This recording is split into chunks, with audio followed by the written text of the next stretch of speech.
S, வீடு, schools, hotels, store room இங்கெல்லாம் partition wall கட்டணும்னாலும் இப்போ பில்டிங் போனஸோட first choice Renocon Rapid Wall Panels. Chanakya international academy உங்களுக்குள் இருக்கும் தலைவரை வெளிக்கொண்டு வரும் பியூர் பாலிடிக்ஸ் பயிற்சி பட்டறை. நேரடி மற்றும் இணைய வழி. கான்டாக்ட் 7338824242. ஜோஸ் சார்லஸ் மார்டின் நாங்கெல்லாம் அவங்க கட்சியில எந்த மாதிரியும், அதாவது புதுச்சேரி மாநிலத்துல அது இந்தியாவில் இருக்கின்ற எல்லா அரசியல் கட்சிகளும் இன்றைக்கு முன்னாள் முதலமைச்சர் நாராயணசாமி சொல்றாரு, அதாவது ஒரு தீபாவளி பண்டிகை என்பது அனைவராலும் கொண்டாடப்படுகின்ற ஒரு நிகழ்ச்சி. அது பத்திரிகை நண்பராக இருந்தாலும் சரி, சட்டமன்ற உறுப்பினராக இருந்தாலும் சரி, அமைச்சர் பெருமக்களாக இருந்தாலும் சரி, இருக்கின்ற அத்தனை பேர்களுக்கும் ஸ்வீட்டு படாசு கொடுத்து பரிமாறுவது வழக்கம். இது ஒரு நாகரிகமான அரசியல். இது எப்பயுமே புதுச்சேரி மாநிலத்துல காங்கிரஸ் கட்சிக்கார சார்ந்தவர்களும் எங்களுக்கு ஸ்வீட் கொடுப்பாங்க, திராவிட முன்னேற்ற ஸ்வீட் கொடுப்பாங்க, நாங்களும் கொடுப்போம். அந்த அடிப்படையில பாத்தீங்கன்னா நம்முடைய ஜேசிஎம் சார்லஸ் மார்டின் அவர் எங்களுக்கு ஸ்வீட் பாக்ஸ், படாஸ் பாக்ஸ், அப்புறம் சில பேர் மிக்சி, வாஷிங், அதாவது ஃப்ரிட்ஜி, இந்த மாதிரிலாம் சின்ன சின்ன பொருட்கள் அவங்க தகுதிக்கு ஏற்ற மாதிரி. நாங்கெல்லாம் பாத்தீங்கன்னா நான் எல்லாருக்கும் குக்கர் கொடுப்பேன், எல்லாருக்கும் பாத்தீங்கன்னா ஒரு ஹாட் பாக்ஸ் கொடுப்பேன். என்னுடைய இது பொருளாதாரத்துக்கு ஏற்றுதான் நான் எல்லாருக்கும் வழங்குவேன். இதெல்லாம் கேவலமாக இதை ஒரு தலைக்குறவா ஒரு நாராயணசாமி பேசுறதுக்கு அவருக்கு புதுச்சேரி மாநிலத்துல ஏறக்குறைய 50 ஆண்டு காலம் காங்கிரஸ்ல மத்திய அமைச்சராகவும், அதுவும் குறிப்பாக விவகாரத்துறை அமைச்சர், அதாவது பாரத பிரதமர், அப்ப இருந்த பாரத பிரதமருடைய கூடிய நிழலாக இருந்தவர் மன்மோகன் சிங் கூட நிழலா இருந்தாரு நம்மளுடைய மத்திய அமைச்சர். அப்ப இருக்கும்போது முதலமைச்சர் இருந்தாரு. இந்த புதுச்சேரி மாநிலத்துக்கு எந்த ஒரு வளர்ச்சியுமே செய்தவர் தான் நாராயணசாமி. அதுக்கப்புறம் குறுக்கு வழியில அண்ணன் நமச்சிவாயம் தான் காங்கிரஸ்ல முதலமைச்சர் வேட்பாளர் அப்படின்னு சொல்லிட்டு அறிவிச்சு தேர்தலில் சந்திச்சு முதலமைச்சர் ஆயிட்டு, குறுக்கு வழியில அன்றைக்கு இருந்த சட்டமன்ற உறுப்பினர்லாம் ஏமாத்தி குறுக்கு வழியில நம்முடைய நாராயணசாமி அவர்கள் பாத்தீங்கன்னா முதலமைச்சரா பதவி வச்சார். அந்த 5 ஆண்டு காலம் பாத்தீங்கன்னா இந்த புதுச்சேரி மாநிலத்துக்கு ஒரு கருப்பு தினமா தான் நம்ம அந்த 5 ஆண்டு காலம் எந்த ஒரு ரோடு வசதி, 5 ஆண்டு காலம் உங்களுக்கு அத்தனை பத்திரிகை தெரியும், ஒரு ரோடு கூட எங்கேயுமே போடல. ஒரே ஒரு முதியோர் பென்ஷன் 100 ரூபாய் பணம் ஏற்றி கொடுக்கல. இன்னைக்கு எதுவுமே செய்யாம தன்னால அதாவது முடியாத ஒரு நாராயணசாமி நேர கவர்னர் மாளிகை வாசல்ல கருப்பு சட்டை போட்டு இது ஒரு நாகரிகமான அரசியலே கிடையாது. மக்களுக்கு, மக்கள் ஓட்டு போட்ட மக்களுக்கு பணியாற்றணும். அதுதான் சட்டமன்ற உறுப்பினர். யார் எது எங்கெங்கெல்லாம் மக்களுக்கு கிடைக்குமோ சட்டமன்றத்துல போய் பேசி, அவங்களுக்கு தேவையான ரோடுல பேசி, டெல்லியில போய் பேசி வாய்ந்து மக்களுக்கு செய்யணும். அதெல்லாம் 5 வருஷமா சும்மா விட்டு உட்காந்துட்டு வீட்டுக்கு போயிட்டு இன்னைக்கு காங்கிரஸ் கட்சி ஒதுக்கிட்டாங்க. வாரம் ஒரு பிரஸ் மீட், இவர் சரியில்லை, அவரு சரியில்லை. அதெல்லாம் நாராயணசாமிக்கு நாராயணசாமி பத்தி உங்களுக்கு தெரியும். போன முறை ஒரு முறை நம்முடைய அருமை சகோதரர் என் நண்பர் வைத்தியநாதன் அப்போ ஒரு தேர்தலில் ஜெயிச்சார். 2011ஆம் ஆண்டு தேர்தல் ஜெயிக்கும் போது நாராயணசாமி சில வார்த்தைகள் சொல்லி, நான் அந்த வார்த்தையை சொல்ல விரும்பல, இதை சொல்லி புதுச்சேரி மக்களுக்கு நான் எல்லாத்தையும் கொடுத்துட்டு இதெல்லாம் கொடுக்கல அப்படின்னு நாராயணசாமி சொன்ன ஆடியோ கமலா டிவி மூலியமா தான், நம்ம வைத்தியநாதன் மூலியமா தான் எல்லா தொலைக்காட்சி நண்பர்களுக்கும் கிடைச்சது. அந்த வாட்டி காங்கிரஸ் கவர்மெண்ட்டே காலி பண்ணார். காங்கிரஸ் கவர்மெண்ட் மறுவாட்டி என்ஆர் காங்கிரஸ் கவர்மெண்ட் வந்தது. அதுக்கப்புறம் மீண்டும் பாத்தீங்கன்னா நம்ம ராகுல் காந்தி கொடுத்த தானே போயில டிரான்ஸ்லேஷன் கொடுத்ததுக்கு பாத்தீங்கன்னா அவரு சொன்னதுக்கு வார்த்தைகள் மாறாக பொய்யான வார்த்தைகள் சொல்லி அதுக்கு ஒரு டிரான்ஸ்லேஷன் கொடுத்தாரு. அடுத்து இந்த வாட்டியும் கவர்மெண்ட் வரல. அவர் முதலமைச்சரா இருந்துட்டு ஒரு கவர்மெண்ட்ல ஒரு எம்எல்ஏ கூட இல்லாத இது வரலாறு. புதுச்சேரி மாநிலத்துல ஒரு ஆளுங்கட்சியா இருந்துட்டு ஒரு முதலமைச்சரா ஒரு கவர்மெண்ட்டை கொண்டு போயிட்டு காங்கிரஸ் 0 ஆக்கிட்டு போனவர் தான் நாராயணசாமி. இத மாதிரி தன்னுடைய வாயால தவக்கிற தன் வாயால் கெடுன்னு சொல்லுவாங்க. அந்த மாதிரி நாராயணசாமி, அவர் நிறைய நாராயணசாமி சொல்லுவாங்க.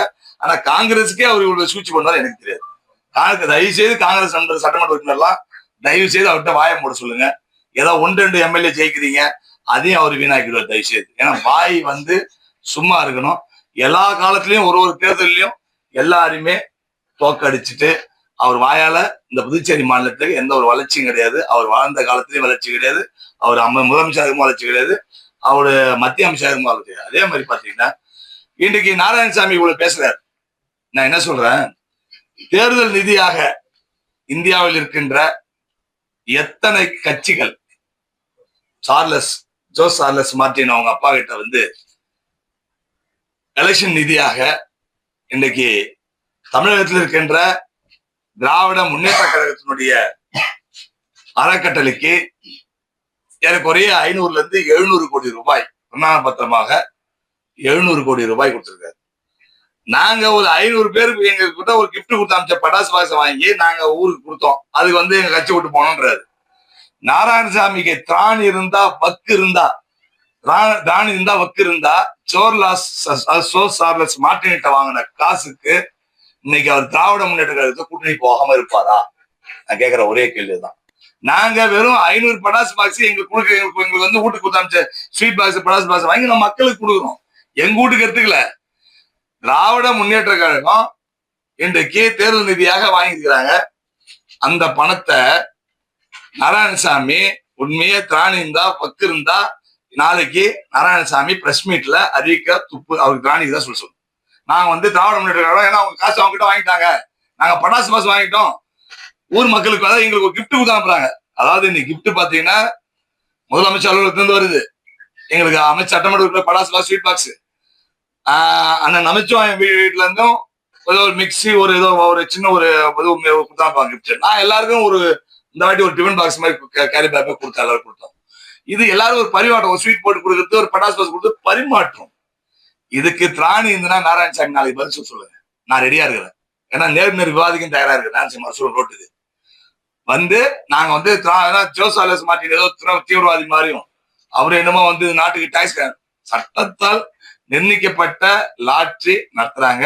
அந்த லாட்டரியில நம்முடைய மாநிலத்துக்கு நம்முடைய நாட்டுக்கு வரி செலுத்துறாங்க. நம்பர் 1 வரி செலுத்துறாங்க, அரசாங்கம் டாக்ஸ் செலுத்துறாங்க. அதுல சிஎஸ்ஆர் ஃபண்டுல அவங்களுக்குள்ள சிஎஸ்ஆர் ஃபண்டு கரெக்டா சட்டத்துக்கு உட்பட்டு எங்களுக்கு மழை காலத்துல நிவாரண பொருளா கொடுத்தாங்க. இப்போ வந்து சும்மா எல்லாருக்கும் வந்து எல்லா சட்டமன்ற உறுப்பினருக்கும் காங்கிரஸ் சட்டமன்ற உறுப்பினர்களுக்கும் காங்கிரஸ் பாராளுமன்ற உறுப்பினர் கொடுத்துருக்காங்க. சில பேர் வேணும்னா சில பேர் வாங்கிட்டாங்க. அது அவங்களுடைய தனிப்பட்ட விருப்பம். யாருன்னா வாங்கிக்கிறாங்க, வாங்கல. எங்களுக்கு கொடுத்ததை நாங்க மக்களுக்கு வாங்கி கொடுத்தோம். எங்களுக்கு ஒண்ணு எங்களுக்கெல்லாம் நாங்க வந்து ஒரு தேர்தலுக்கும் 10 கோடி ரூபாய் மேல செலவு பண்றோம். மாதத்துக்கு ஒரு முறை நாங்க பாத்தீங்கன்னா ஒரு சட்டமன்ற உறுப்பினர் இருக்குன்னா மாதம் பாத்தீங்கன்னா எங்க வீடு தேடி வரவங்களுக்கு இலவச அரிசியும், எங்க வீடு தேடி வரவங்களுக்கு மருத்துவ உதவியும், எங்களால முடிஞ்ச மழை காலத்துல தார்ப்பாய் என்னென்ன வேணுமோ இன்னைக்கு யாருக்கும் தீபாவளிக்கு பார்த்தா நான் 30 லட்சம் ரூபாய்க்கு செலவு பண்ணிருக்கேன். என் தொகுதி மக்களுக்கு 5000 பேருக்கு நேரடியாக நான் வந்து AAA கம்பெனி பட்டாசு பாக்ஸ் வாங்கி எல்லா பத்திரிகையாளர் நண்பர்களும் கொடுத்துருக்கிறேன், எல்லா அரசியல் தலைவர்களும் கொடுத்துருக்கிறேன். அந்த வாங்கி இவருக்கு கொடுத்த ஒரு 500 பாக்ஸ்ல எல்லாம் வாங்கி எல்லாம் எம்எல்ஏ கொடுத்து வச்சு இதை மாதிரி எல்லாம் நாராயணசாமி பேசுறதுக்கு காங்கிரஸுக்கு மிகப்பெரிய பின்னாடி தான் ஏற்படும். தயவு செய்து இதுக்கப்புறம் நாராயணசாமி இதை நிறுத்திக்கணும். யாரை பத்தியும் பேசுறதுக்கு நாராயணசாமிக்கும் இங்க அருகதை இல்லை. அவர் பேச புதுச்சேரி மாநிலத்துல இன்றைக்கு பின்தங்கி போனதுக்கு முழுக்க காரணம் நாராயணசாமி அவர்கள் தான்.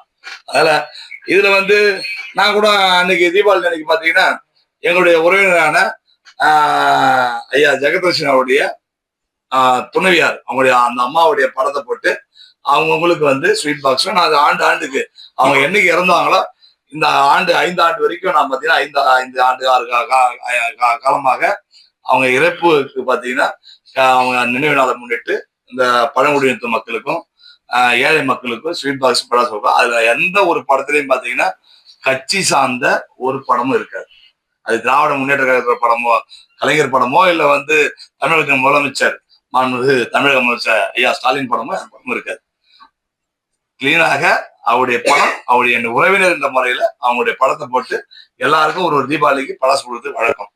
இது ஏன் கொடுத்தாங்க? சில பேர் குரூப்ல போடுறாங்க, வக்கு இல்லாத சில பேர் வந்து அதே மாதிரி இன்னொன்னு பாத்தீங்கன்னா இந்த சார்லஸ் மார்டின் படத்தை வந்து ஏதோ நான் மேல வந்து அப்படிலாம் ஓட்டணும் அவசியமே கிடையாது. நேரடியா கொடுப்பேன். இன்னும் ஒரு 1000 படாசு கொடுத்தா நான் 5000 படத்தையும் மக்களுக்கு கொடுப்பேன். நான் அந்த கட்சிக்கு உறுப்பினர் கிடையாது. ஆனால் நான் பாஜகவுடைய சட்டமன்ற உறுப்பினர். நம்முடைய தூய்மையற்ற இந்த நாட்டை வல்லரசு நாடாக மாற்றி தீர்வேன் என்று சொல்லக்கூடிய நரேந்திர மோடி, பாரத பிரதமர் நரேந்திர மோடியினுடைய பாரதிய ஜனதா கட்சி தலைமையில இன்றைக்கு நான் வந்து சட்டமன்ற உறுப்பினரா தொகுதியில பணியாற்றுறேன். இதுல வந்து திராவிட முன்னேற்ற கழகம் காசு வாங்கி பயிர் வச்சுக்கின்னு அவங்க செலவு பண்ணா அவங்க கூட நீங்க கூட்டி இருப்பீங்க. நாங்க எங்களுக்கு யாராவது உதவி பண்ணி பகுதி மக்களுக்கு சாப்பாடு போடுறேன் இந்த அறக்கட்டளை மூலியமா அவங்களுக்கு பணியாற்ற சொன்னா அது பண்ணக்கூடாதுன்னு சொல்றது வந்து ஒரு கேவலமான கீழ்த்தரமான அரசியல். இதெல்லாம் நாராயணசாமி அவர்கள் நிறுத்தி கொள்ள வேண்டும். அனைவருக்கும் என்னுடைய நன்றி கலந்த வணக்கம். ஏதாவது கேள்வி இருந்தா சொல்லுங்க, சொல்றேன். ஜேசிஎஃப்க்கும் பாஜகவுக்கும் சம்பந்தம் கிடையாது. அப்படி தொடர்பு இருந்தாக்கா உங்க பேரை வந்து நாங்க வந்து கட்சி மேலிருந்து புகார் தருவோம். ராமன் அப்படி இல்ல, அதாவது எங்க கிட்ட உங்ககிட்ட சொன்ன சொல்ல, எங்க கிட்ட அந்த மாதிரி எந்த தகவலும் இது எங்கிட்ட கேட்கவே. நாங்க இது வந்து மழை நிவாரணம் கொடுத்துருக்கிறோம். திரும்பி படாசு எல்லாரும் கொடுறாங்க. இது வந்து ஒண்ணு எனக்கு மட்டும் கொடுக்கல, இன்னைக்கு காங்கிரஸ் நண்பர்களுக்கு எத்தனை பேர் கொடுக்குறாங்க, திராவிட முன்னேற்ற நண்பர்களுக்கு கொடுத்துறாங்க, எல்லா கட்சியும் கொடுத்துறாங்க, எல்லா தொகுதிக்கும் போயிருக்கு. எங்களுக்கு கொடுத்தத எங்க வீட்டுக்கு ஒரு 10 பாக்ஸ் பழசு வந்தது, இவங்க 500 பாக்ஸா கொடுத்தாங்க. அது எங்களுக்கு மீதி நாங்க வீட்டுல வச்சு 500 பாக்ஸ் எங்க பிள்ளைங்க வெடிக்காது, எங்களுக்கு தேவையான நாங்க வாங்கிட்டோம் வீட்டுல. அப்ப அது மாதிரி எல்லா அமைச்சர் சட்டமன்ற உறுப்பினர் கொடுத்தா எல்லா பொதுமக்களுக்கு கொடுத்தா. அதுவே ஒரு என் ஸ்டிக்கர் நான் சைட்ல நான் தான் கொடுத்து அனுப்புறேன்ற வாங்கறதுக்காக சைட்ல ஒட்ட ஸ்டிக்கர் எடுத்து அவர் ஜோசாலஸ் மாதிரி முகத்துல ஒட்டி அந்த மாதிரி தான் நான் நானே கொடுத்தேன்றேன். எனக்கு என்ன இருக்குது, நான் தப்பா ஒண்ணும் நான் பண்ணலையே, அவர் ஒண்ணும் கட்சி இல்லையே.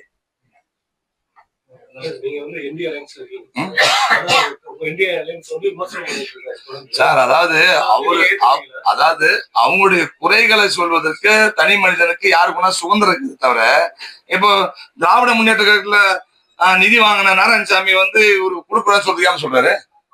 இது சின்ன ஊர் சார். இது இந்த ஊர்ல வந்து யாரு வேணா விமர்சனம் பண்ணலாம். அது தப்பா ரைட்டான அவங்க முதலமைச்சரோ அவங்க சொந்த சட்டமன்ற உறுப்பினரோ விளக்கம் தரணும். அதுதான் தவிர இது வந்து இதுல தீபாவளி டைம்ல போய் இதுல வந்து அரசியல் விமர்சனம் பண்ணக்கூடாது சார். அது இன்னும் அதாவது சார் அதாவது கட்சியே ஆரம்பிக்கணும் சார். இன்னைக்கு ஒரு மன்றம் சார், இது இன்னைக்கு ஒரு அறக்கட்டளை, அதுக்கு கட்சிக்கு என்ன இருக்குது? நாராயணசாமி இருக்கும்போது எந்த வளர்ச்சி இல்லைன்றீங்க. சார் அருமாத்துபுரம் மேம்பாலம் இப்போ நான் இன்னைக்கு வந்து இப்போ காலாப்படு தொகுதியில இப்போ 420 கோடி இப்போ வந்து மத்திய அரசாங்கம் அறிவிச்சிருக்கிறாங்க. இப்போ அந்த வேலையை செய்யும்போது தொடர்ச்சியா நாளைக்கு அடுத்த கவர்மெண்ட் வரும்போது கூட செஞ்சு போறது. நாராயணசாமி என்ன செஞ்சாரு புதுச்சேரி? அவங்க கட்டின பார்த்து நான் முடிச்சு வச்சேன், முடிய போதுதான் எல்லா ஃபண்ட் எல்லாம் இருக்குது. இப்போ 420 கோடி கொடுத்து வச்சுட்டாங்க. இப்ப நாம என்ன கேட்டோம், ஒரு 650 கோடி இங்க வந்து நேரம் நீங்க பாகூர் வரைக்கும் எங்களுக்கு வந்து கன்னிக்கோயில் வரைக்கும் மாத்தி கொடுக்கணும் பார்த்தோம். நம்முடைய மத்திய அமைச்சர் நிதின் கட்கரி அறிவிச்சிருக்காரு 650 கோடி நான் கொடுக்குறேன்னு சொல்லி அறிவிச்சிருக்காங்க மத்திய அமைச்சர். இதுதான் அந்த நேரத்துல நீ வந்து வந்த காலத்துல பணி வேலை நடக்குமா காமராஜ் மன்னர் இவர் ஆரம்பிச்சாரா? நான் ஆரம்பிச்சேன் 2011 அந்த தொகுதியினுடைய சட்டமன்ற உறுப்பினர் என்ற முறையில நான் அந்த பணியை நான் ஆரம்பிச்சேன். முதலமைச்சர் என்ஆர்ஐ வச்சு நான் ஆரம்பிச்சேன். நாராயணசாமி ஆரம்பிக்க ஆசூழல் காமராஜ் நான் கட்டினேன் சார். ஒரு கட்டின கவர்மெண்ட்ல வந்தா அப்ப நான் வந்து ஒரு 10,000 பேர் வேலைக்கு எதுக்குறாங்க அரசாங்கத்துல வேலை செய்யறாங்க, அவங்க சம்பளம் கொடுக்குறாங்க. நாராயணசாமி அந்த கவர்மெண்ட் போயிட்டு வரா முடிச்சு வைக்கிறோம் சார். எவன் ஆரம்பிக்கிறானோ அவன் தான் சார்.